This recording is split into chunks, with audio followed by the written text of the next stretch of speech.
Danny on 2 tonight. For a state that relies on snow, it's been a rough winter for Utah for sure. And if things don't turn around, the implications for later this year could be serious. The good news, it's still not too late. But as Lincoln Graves found out, state water officials say we really should be preparing for the consequences of our low snowpack just in case. This winter in Utah has been a bit of a catch-22 situation. Nearly everyone enjoys mild weather. It's kind of good. I mean, I like it because I like a milder climate, but I realize that this summer it's going to be hard.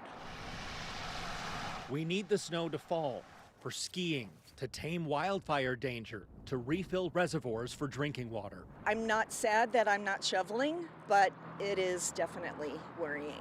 State water officials are worried too.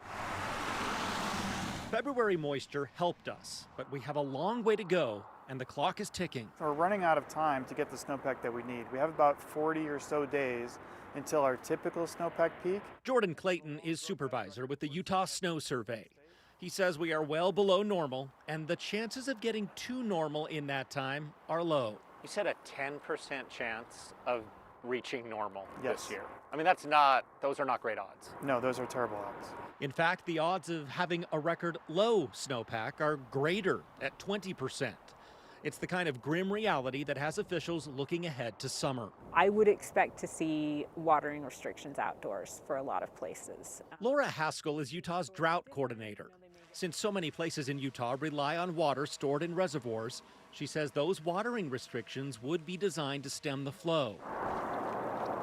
If officials had to guess, they don't see reservoirs filling up much from where they are right now. In the spring, when that runoff hits, we do get a noticeable peak in our reservoir storage. The water just starts coming in, and this year we don't really anticipate getting that. Meaning what we have right now is all we'd have through summer. Should it be enough for the summer? Yes. And if we're not going crazy on things, it should be okay.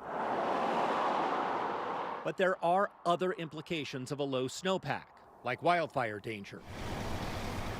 The fall was pretty wet. That led to good soil moisture levels, which can then lead to higher vegetation growth. If we then have a snowpack that melts out really early, we'll have a longer than normal summer, if you will, with forage growth that might dry out.